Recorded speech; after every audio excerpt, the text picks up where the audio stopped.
Hello, students, learners, and viewers.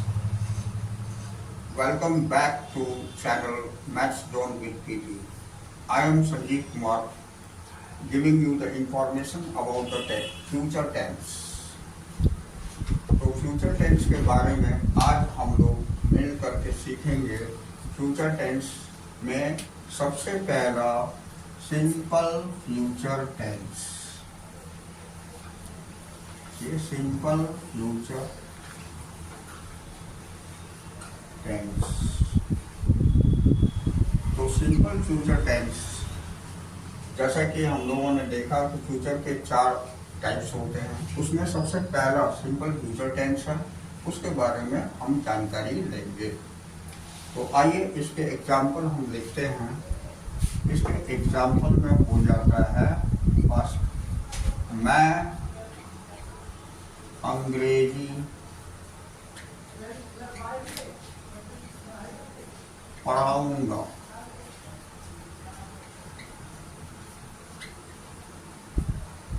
मैं अंग्रेजी पढ़ाऊंगा। दूसरा,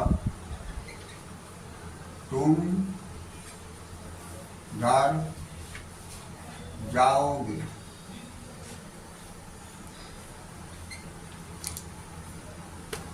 और तीसरा,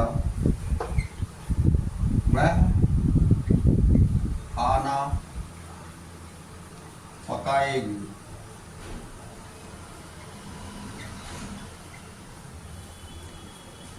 तो इस तरह के वाक्य हमारे सिंपल फ्यूचर टेंस में आते हैं, जिसमें अंत में ये गा, गे, गी ये लगे हुए रहते हैं।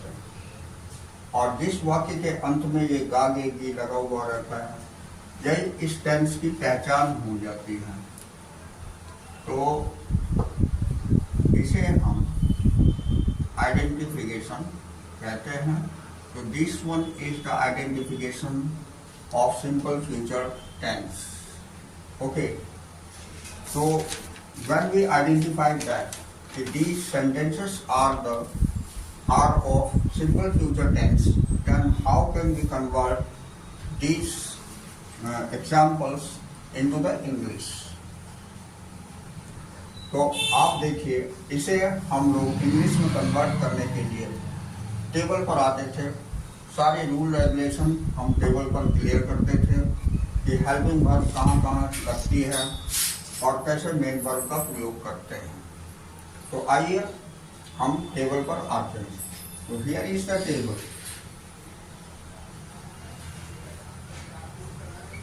ये सिंगुलर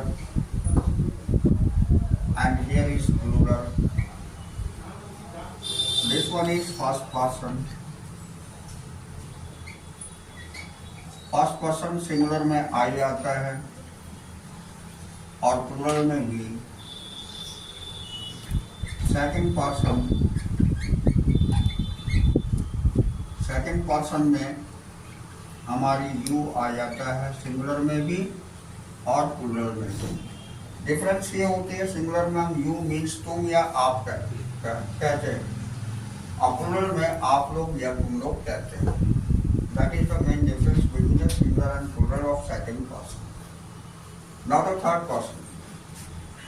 थर्ड पर्सन में जैसा कि हम लोगों ने देखा और पढ़ा, इसके अंतर्गत he, she, it and name ये चारों आ जाते हैं और प्लूरल में दे आते हैं।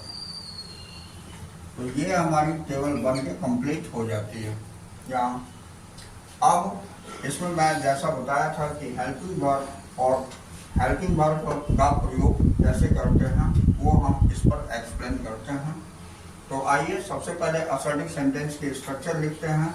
After that, what are the helping verbs and where these helping verbs are used we can explain into the table. Okay. तो असर्टिव सेंटेंस,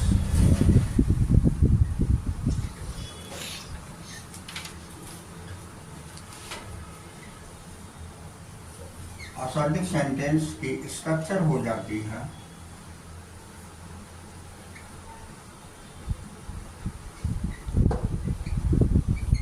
इसमें सबसे पहले सब्जेक्ट हम लोग लिखते हैं, देन हेल्पिंग वर्ब इसमें शैल और विल का प्रयोग होता है, शैल ऑब्लिक विल। और उसके बाद इसमें हमारी गिवन फॉर्म यूज होती है, देन ऑब्जेक्ट। तो ये हमेशा ध्यान रखना पड़ता है कि ये हेल्पिंग वर्ब शैल विल है और given form is used in simple future tense. तो आइए अब हम देखते हैं शैल विल का प्रयोग टेबल में कहाँ कहाँ होता है। तो ये याद रखिएगा कि फर्स्ट पर्सन आई वी के साथ हम शैल का प्रयोग करते हैं। Shall is used for I and we. After that will is used for you,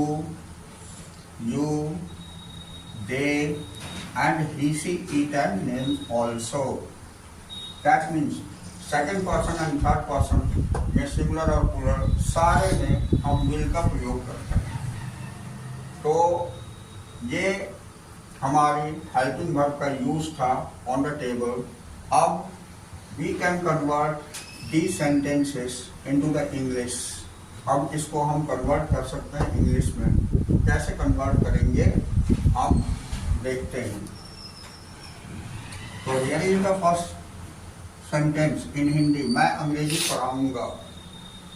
इसका सब्जेक्ट आई हो जाएगा और आई के साथ हमने देखा टेबल में शैल का यूज किए थे, तो आई के साथ शैल लिखेंगे, आई शैल। उसका गिवन फॉर्म पढ़ाना का टीच होता है, टीच, और ऑब्जेक्ट हमारी इंग्लिश है तो इंग्लिश लिखेंगे। तो I shell teach English means हो गया मैं अंग्रेजी पढ़ाऊंगा, राइट। दूसरी सेंटेंस हमारी होती है तुम घर जाओगे।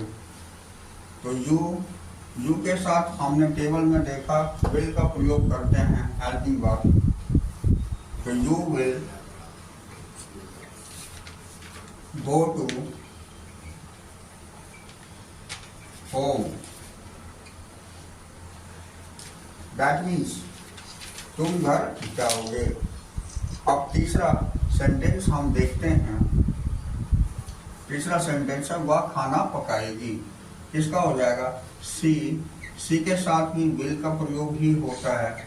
सी will cook, given form cook food. तो in this way we are seeing that helping verb shall and will is used after that given form is used in these sentences. इस तरह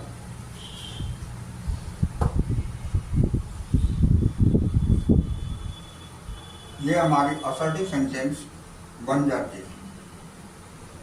अब हम इसका नेगेटिव सेंटेंस कैसे बनाते हैं ये हम लोग देखेंगे। तो यहाँ हम नेगेटिव सेंटेंस आपको बताते हैं। नेगेटिव सेंटेंसेस, नेगेटिव सेंटेंसेस में स्ट्रक्चर सब्जेक्ट होती है, शैल विल होता है, इसके बाद हमारी शैल विल के बाद ही हम नोट लगा देते हैं। After that given, then object. So this one is the structure of negative sentences. So now negative sentence Hindi में हम कैसे लिखेंगे ये मैं बताता हूँ। मैं अंग्रेजी इस प्लेस पर अगर नहीं लिखा हुआ हो नहीं पढ़ाऊंगा। तो ये हमारी नेगेटिव सेंटेंस हिंदी हो जाती है। तो तुम घर यहाँ पर नहीं लिखा हुआ हो, तुम घर नहीं जाओगे, तो ये नेगेटिव सेंटेंस होगी। और वह खाना नहीं पकाएगी, ये नेगेटिव सेंटेंस के वाक्य हो गए हमारे हिंदी में।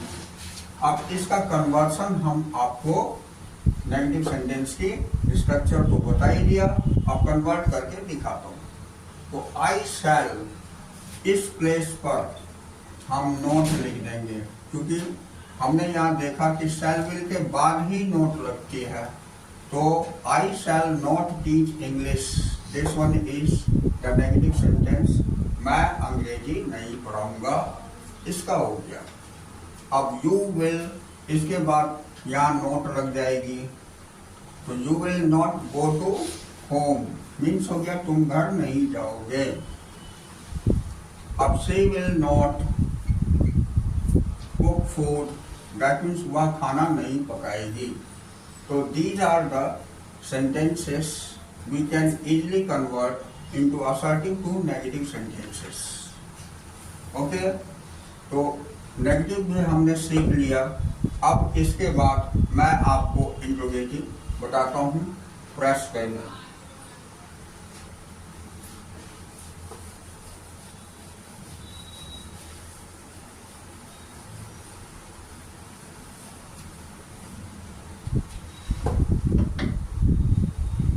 देखिए इंटेरोगेटिव,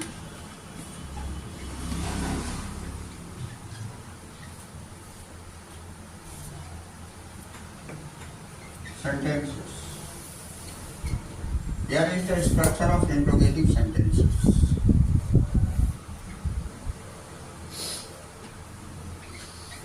Structure interrogative sentence. तो इसमें जैसा कि सभी में हमने किया था कि हेल्पिंग वर्ब का प्रयोग पहले हो जाता है सब्जेक्ट से, तो उसी तरह इसमें भी सब्जेक्ट से पहले हेल्पिंग वर्ब का प्रयोग होगा। और हेल्पिंग वर्ब हमने शैल और विल का प्रयोग किया था।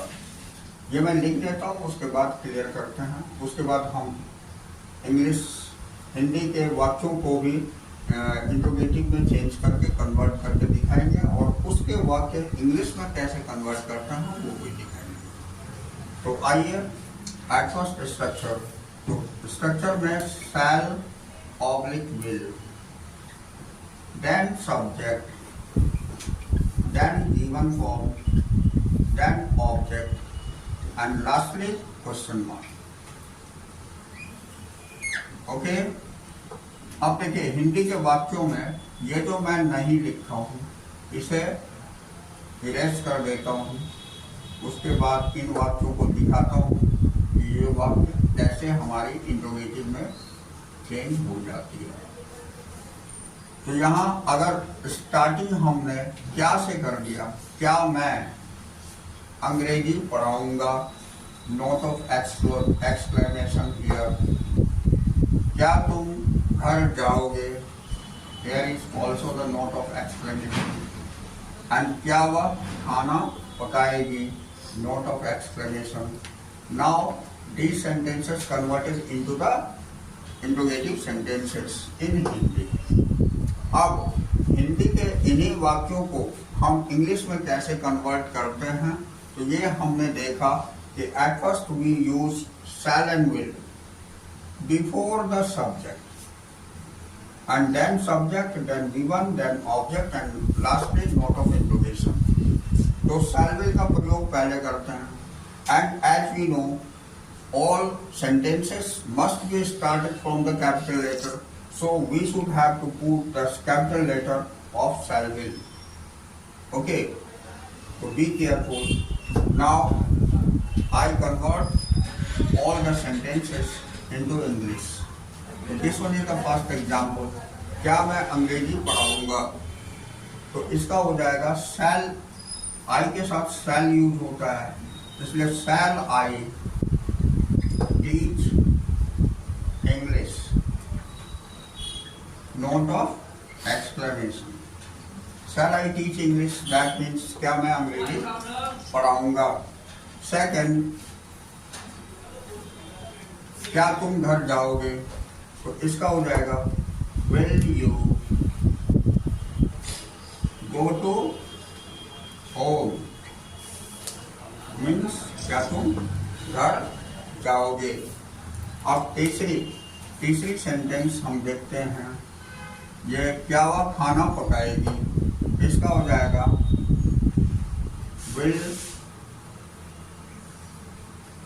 she will she cook food?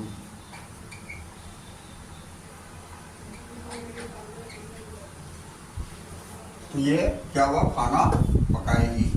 ये हमारी इंट्रोगेटिव सेंटेंस यहाँ कंप्लीट होती है। That means this one is the complete information about the simple future tense. Okay, but always I say that practice is very important to use or to know the tenses. That means you should have to practice more and more to complete the tenses properly. And this one is the simple future tense. You should have to practice more sentences to convert into the assertive, negative and interrogative sentences. Okay, now we will come on the second tense of future, that is future continuous tense. Second tense is our future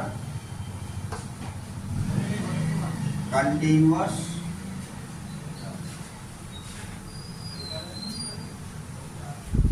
tense. ये हमारी future continuous tense है second. अब इसके वाक्य हिंदी में कैसे होंगे वो मैं यहाँ लिखता हूँ। ओके,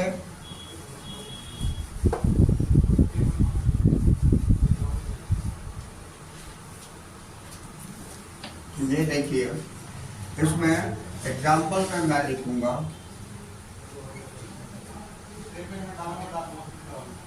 मैं अंग्रेजी पढ़ा रहा होऊंगा।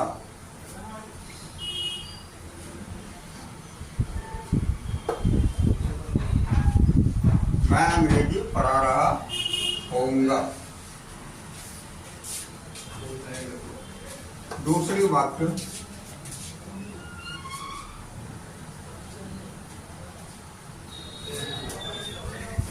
वाक्य हमारी हो जाती है तुम घर जा रहे होंगे। और तीसरी वाक्य हमारी हो जाती है वह खाना पका रही होगी। Okay, so these are the sentences in Hindi of future continuous tense. Now I want to give some information how can we identify each sentences is of future continuous tense.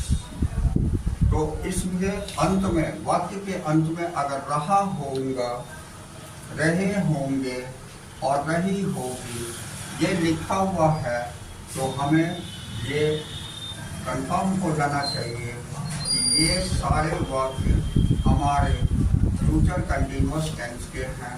यही इसकी पहचान होती है। That means this one is the identification of future continuous tense. Okay, now we want to convert it into the assertive, negative and interrogative sentences. So how can we convert these sentences into the assertive sentences? I will start just now.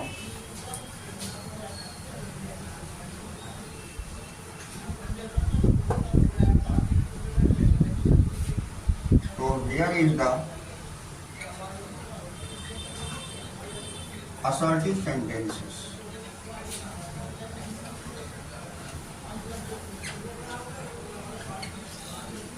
At first, I want to write here the structure of assertive sentences. So the structure is, at first we use subject then helping verb shall will,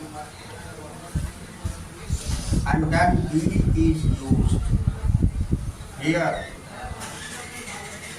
this one is the helping verb. After that, be1 plus ing, then object. Full stop. So here the structure is completed. Okay. अब देखिए इसमें हमने देखा कि helping verb shell will के साथ में B का प्रयोग करते हैं। तो शैल के साथ भी बी और विल के साथ भी बी का यूज होगा। उसके बाद B1 के साथ ing होगा। These two things is very important for the tenses. So we should have to keep in our mind that what are the helping verb and where it is used, and what are the forms of main verb and where it is used. It is very important to know about the tenses, and we should always be remember about it. Then we will be confirmed in tenses, and if you confirm in tenses, the grammar portion maximum you can understand better and you can learn properly. Okay, आइए अब हम इसे convert करते हैं English में। तो at first ये जो हेल्पिंग वर्ब का यूज था ये मैं आपको टेबल पर बताता था।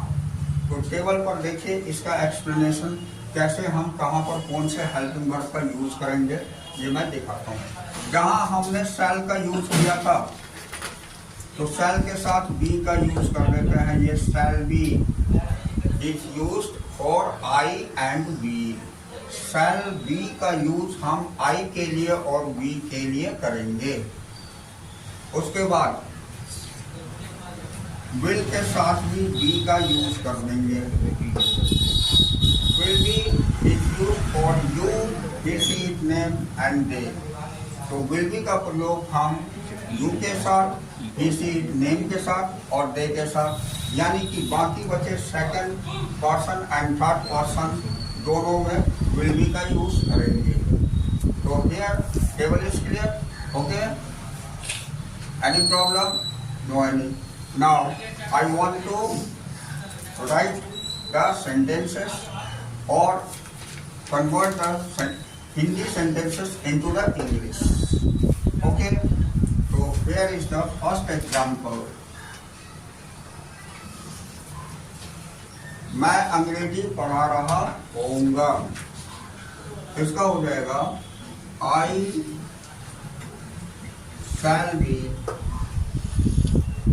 teaching English. I shall be teaching English. So this one is the English. I shall be teaching English. In Hindi, we can say that मैं अंग्रेजी पढ़ा रहा होऊंगा। Now the second example, तुम घर जा रहे होगे। इसका बन जाएगा You will be going to home. That means तुम घर जा रहे होगे। Now third one is वह खाना पका रही होगी। तो she will be cooking food, means वह खाना पका रही होगी। तो इस तरह हमने असर्टिव को कन्वर्ट कर लिया। ऐसे ही असर्टिव सेंटेंसेस में कन्वर्शन हो जाएगी हमारी हिंदी सेंटेंस की इंग्लिश में with the helping verb and main verb. Okay, according to structure of assertive sentences. Okay then, now in negative sentences.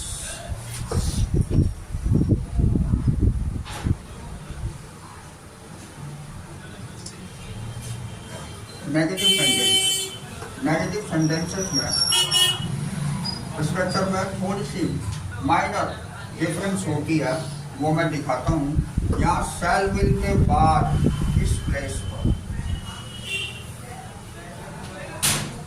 Not लगा देते हैं, उसके बाद बी लगाते हैं, यानी शैल के साथ भी not then be is use and will के साथ भी not then be is use. Okay, अब देखिए, तो यहाँ हम इसी में थोड़ी सी चेंजिंग करके नेगेटिव सेंटेंस में कन्वर्सन देखेंगे।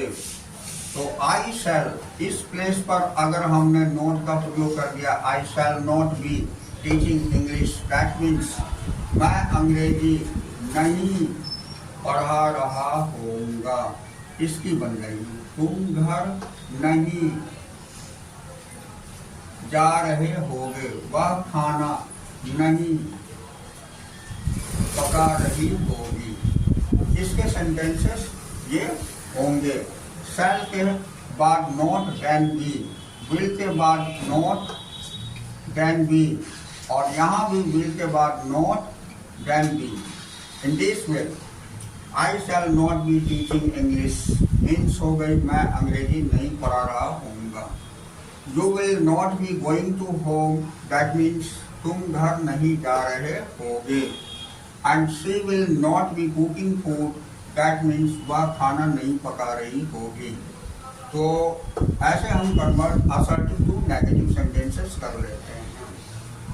Okay, and lastly we come into the interrogative sentences. Okay, तो आइए अब हम इंट्रोगेटिव सेंटेंसेस के बारे में सीखेंगे।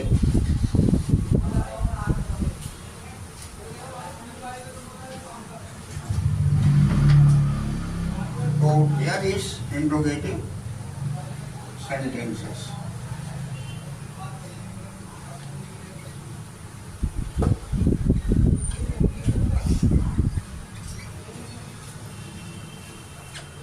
तो एट फर्स्ट स्ट्रक्चर में हम लिखते हैं इसकी helping verb before the subject, that means we should have to put shall oblique will at first, then subject, then be is used, then given plus ing is used, after that object, and lastly note of interrogation. Note of interrogation is very important for interrogative sentences. You should have to put it. You should have to put it properly in interrogative sentences. Okay then, तो ये structure हो जाती है interrogative sentence की। अब हम interrogative में conversion देखेंगे कि how can we convert the Hindi sentences, Hindi interrogative sentences into the English. तो सबसे पहले हम ये जानेंगे कि हिंदी में इंट्रोगेटिव सेंटेंस कैसे हम लिख पाएंगे या क्या होगी। तो यहाँ पर नहीं शब्द को मैं हटा करके उसके बाद आपको दिखाता हूँ कि इंट्रोगेटिव सेंटेंस हिंदी में हमारी क्या हो जाएगी। तो ये जो स्टार्ट किया हूँ इन मैं से, यहाँ सबसे पहले स्टार्टिंग में क्या लगा दिया जाए और उसके बाद लास्ट में नोट ऑफ इंट्रोगेशन यूज कर दिया जाए, तो ये हमारी इंट्रोगेटिव सेंटेंस इन हिंदी हो गई। क्या मैं अंग्रेजी पढ़ा रहा होऊंगा। दूसरी हो जाएगी क्या तुम घर जा रहे होगे, और यहाँ नोट ऑफ इंट्रोगेशन। और तीसरे में हो गई क्या वह खाना पका रही होगी, नोट ऑफ इंट्रोगेशन। तो उसकी स्ट्रक्चर हम लोगों ने देख लिया। अब इसे कन्वर्ट करता हूँ इंग्लिश में। तो यहाँ देखिए एग्जाम्पल फर्स्ट। तो यहाँ क्या मैं अंग्रेजी पढ़ा रहा होऊंगा, यही लिखा हुआ है। तो मैं आई होता है, आई के साथ हम ऑलवेज शैल का यूज करते थे, शैल बी का। तो इसमें शैल का प्रयोग पहले करेंगे, शैल आई, उसके बाद be, shall I be teaching English, question mark. Shall I be teaching English means हो गई क्या मैं अंग्रेजी पढ़ा रहा होऊंगा। दूसरी सेंटेंस हमारी हो जाती है, क्या तुम घर जा रहे होगे, तो इसका हो जाएगा will you be going to home, question mark. तो इसकी हिंदी क्या तुम घर जा रहे होगे।